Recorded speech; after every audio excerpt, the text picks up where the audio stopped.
تمہاری زندگی کا ہر دن تمہاری موت کی طرف بڑھتا ہوا ایک قدم ہے۔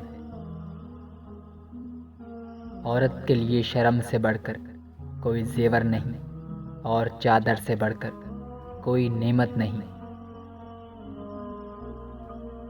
آپ کے گھر اگر کوئی مہمان آ جائے اور بھوکا ہی واپس چلا جائے تو گویا وہ کسی قبرستان میں آیا تھا۔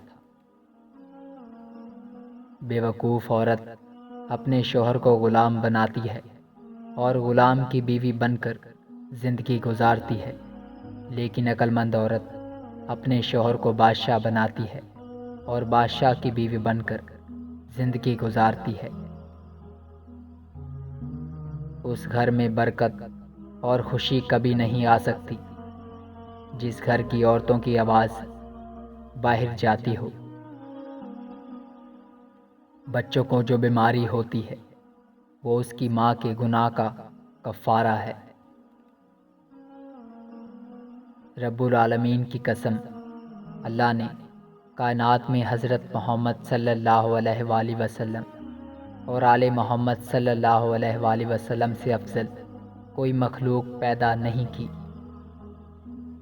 جو لوگ گناہ کر کے بعد میں توبہ میں ٹام و ٹال کرتے ہیں، ایسے لوگوں کو موت اچانک آتی ہے، یعنی ان کی موت زیادہ تر حادثے میں ہو جاتی ہے۔ اس لیے توبہ کرنے میں کبھی دیر مت کیا کرو۔ بے نمازی کو قرض نہ دو، کیونکہ جو اللہ کا قرض ادا نہیں کرتا وہ تمہارا قرض کیسے ادا کرے گا۔ مردانگی کی بہترین سطح یہ ہے کہ مرد کی وجہ سے عورت کی آنکھوں میں آنسو نہ آئے۔ پیٹ کے بل مت سویا کرو، کیونکہ اس سے اللہ ناراض ہوتا ہے۔ جو شخص پیٹ کے بل سوتا ہو اس کو بیدار کر دو، اس لیے کہ پیٹ کے بل سونا جہنمیوں کا طریقہ ہے۔ انسان کی انسانیت اس وقت ختم ہو جاتی ہے جب وہ دوسروں کے دکھوں کا مذاق اڑانا شروع کر دیتا ہے۔ نیت کتنی بھی اچھی ہو مگر دنیا آپ کو آپ کے دکھاوے سے جانتی ہے، اور دکھاوا کتنا ہی اچھا ہو مگر اللہ آپ کو آپ کی نیت سے اجر دیتا ہے۔ اللہ نے برائی کے کچھ تالے بنائے ہیں جس کی چابی شراب ہے، اور جھوٹ شراب سے بھی بدتر ہے۔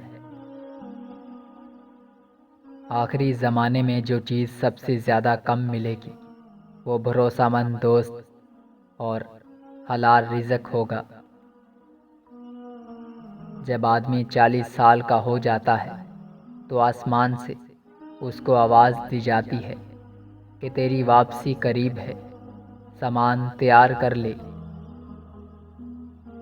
دو چیزوں نے انسان کو ہلاکت میں ڈال دیا ہے: غربت کا خوف اور شہرت کی طلب۔ قربان جاؤں اس خدا پر جو انسان کو دکھ دیتا ہے اس کی برداشت کے مطابق اور خوشی دیتا ہے اس کی اوقات سے بڑھ کر۔ جس ذات کو راضی کرنے میں سکون ملتا ہے انسان اسی کو ناراض کر کے اپنی زندگیوں میں سکون چاہتا ہے۔ جاہل کی بات کو برداشت کرنا عقل کا صدقہ ہے۔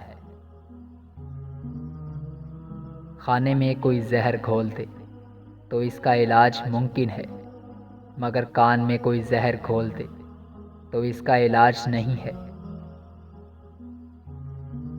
اگر کوئی شخص پانی پینے سے پہلے بسم اللہ کہے اور پھر پانی پی لے، بعد میں الحمدللہ کہے، جب تک وہ پانی اس کے پیٹ میں رہے گا اللہ کی تسبیح پڑھتا رہے گا اور اس کا ثواب پینے والے کے لیے لکھا جائے گا۔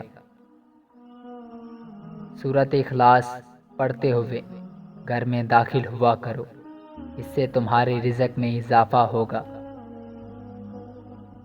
کوئی آنسو اللہ کو اتنا محبوب نہیں جتنا وہ آنسو جو اندھیری رات میں خوف خدا میں کسی کی آنکھ سے نکلا ہو اور خدا کے علاوہ اسے کوئی اور نہ دیکھ رہا ہو۔